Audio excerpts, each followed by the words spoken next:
So hey guys, welcome back my YouTube channel. So आप लोग कैसे हैं? उम्मीद करता हूँ सभी भाई ठीक होंगे। तो आज मैं एक और इम्पॉर्टेंट वीडियो लेके आ चुका है जो कि बहुत ही अच्छा होने वाला है। तो आप लोग इस वीडियो को ज़रूर लास्ट तक देखें एंड चैनल पे नए हो तो चैनल को सब्सक्राइब कर दें। तो चलिए आप वीडियो की ओर बढ़ते हैं। तो क्वेश्चन क्या है, 4u² प्लस 8u है। तो इस प्रकार के क्वेश्चन के हमें सत्यता की जांच भी करना है। तो देखिए क्वेश्चन में हम क्या करेंगे कि इसमें से आपको दो चीज़ कॉमन ले लेना है। जैसे कि 4 इसमें भी है, 4 इसमें भी आ जाएगा, तो 4 हमें कॉमन आ जाएगा। तो हमने 4 कॉमन लिया, u और u भी हमारा कॉमन आ जाएगा, आ गया। तो बच गया क्या हमें, तो हमें इसमें u बच गया और प्लस, और इसमें आपको 8 में 4 तो कॉमन आ गया था, तो इसमें आपको 2 बच गया।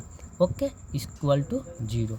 तो इस टाइप हमें क्या करना है कि एक बार लेना है 4u बराबर 0 और एक बार लेना है आपको u + 2 बराबर 0। तो हम इसे अब शून्यक के रूप में लिख लेते हैं, क्योंकि हमें क्वेश्चन में शून्यक पहले हम ज्ञात कर लेते हैं। देखिए यहाँ पर आपको शून्यक ज्ञात करना है, तो हम पहले यहाँ पे शून्यक को लिख लेते हैं।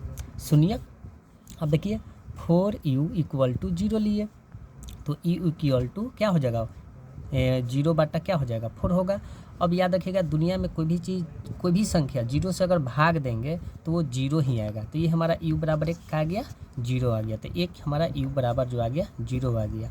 अब एक चीज़ फिर क्या है, फिर यहाँ पर पुनः हमारा क्या है, u + 2 = 0। तो u बराबर प्लस का प्रक्षांतर करेंगे तो माइनस का 2 आ जाएगा। तो ये एक हमारा शून्यक निकल के u बराबर -2 आया। एक शून्यक निकल के u बराबर 0 आया। तो इसे हम अल्फ़ा बराबर हमें क्या आया, अल्फ़ा बराबर 1 आ गया 0, और एक बीटा बराबर हमें आ गया -2। तो 2 शून्यक हमें निकल के आ गया। अब हमें सत्यता की जांच कर लेनी है। तो देखिए सत्यता की जांच करने से पहले मैं आप लोग को फार्मूला बता देता हूं कि एक अल्फ़ा × बीटा का फार्मूला क्या होता है, एक अल्फ़ा + बीटा का फार्मूला क्या होता है। तो देखो बच्चों, अल्फ़ा × बीटा का फार्मूला होता है c/a होता है, और अल्फ़ा + बीटा का फार्मूला होता है -b/a होता है। ये दोनों फार्मूला पर इसे हम जांच कर लेंगे। तो पहले चलते हैं अल्फ़ा + बीटा पर। तो यहाँ पर लिखेंगे शून्यकों का योग। तो योग के लिए अल्फ़ा प्लस बीटा। तो अल्फ़ा + बीटा का फार्मूला होता है -b/a होता है यहाँ पे। तो देखिए अल्फ़ा का मान क्या आ गया है, तो अल्फ़ा का मान तो हमें 0 आया है, तो 0 लिखेंगे, प्लस है प्लस, बीटा का मान -2 आया है, तो -2 बराबर है बराबर, ये माइनस है तो यहाँ पर माइनस लिखेंगे। और b का मान, तो देखिए ये हमारा a है, ये हमारा b है, तो a का मान 4 है, तो यहाँ पर बच्चों क्या लिखेंगे, -4 लिख दिए, कोई दिक्कत नहीं। अब बटा a, तो a जो है,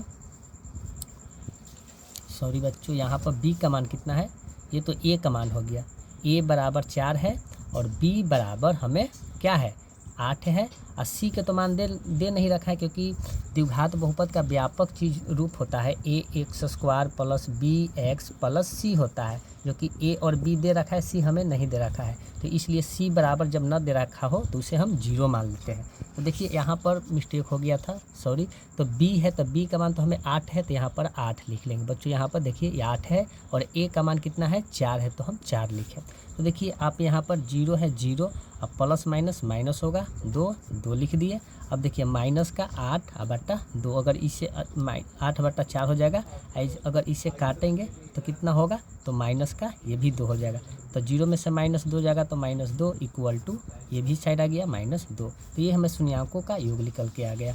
अब हमें क्या निकालना है बच्चों, अब हमें शून्यकों का गुणनफल निकालना है। तो अब हम निकाल लेंगे शून्यकों का गुणनफल निकाल लेते हैं। गुणनफल, तो शून्यकों का गुणनफल क्या होता है, अल्फ़ा × बीटा बराबर c/a होता है। तो अल्फ़ा का मान 0 है, 0 लिखें, इंटू माने गुना, b का मान बीटा का मान क्या है, तो -2 है, तो 2 लिखे, बराबर c का मान तो हमें इसमें नहीं दे रखा है, तो क्या मान लेंगे, 0 मान लेंगे। तो यहाँ पर हम लिख लेंगे 0/a का मान क्या है, 4 है, तो 4 लिख लिए। ओके, तो 0 में याद रखिएगा, 0 में कोई भी संख्या से गुना कीजिएगा तो 0 ही होता है, अब बराबर 0 में 4 से भाग देंगे वो भी 0 होगा, तो दोनों तरफ हमें 0 0 आ गया। यही हम सत्याता की जांच कर लिए, यानी शून्याकों का योग -2 बराबर -2 आया और शून्याकों का गुणनफल 0 बराबर 0 आया। और शून्याकों का शून्यक हमें 2 चीज़ आया, अल्फा बराबर 0 और बीटा बराबर -2। तो हमने शून्यक ज्ञात कर लिया और सत्याता की इसे हम जांच भी कर लिया। तो आपको अगर वीडियो अच्छा लगा हो तो लाइक, सब्सक्राइब एंड शेयर जरूर करें और अपने दोस्तों के साथ अधिक से अधिक शेयर करें। जय हिंद। अगले फिर वीडियो में मिलेंगे नए अंदाज के साथ, इसी टॉपिक्स पे आपको चर्चा करेंगे ताकि आपको कोई दिक्कत ना हो। अगर आप एनसीईआरटी के पूरा क्लास 10th 11th 12th को अगर एनसीईआरटी के पूरा सोल्यूशन चाहते हैं तो मेरे इस चैनल को सब्सक्राइब कर लो। आपको इस चैनल पर सभी के सभी विजय गुरु पर आपको मिल जाएगा। तो बच्चों टेक केयर।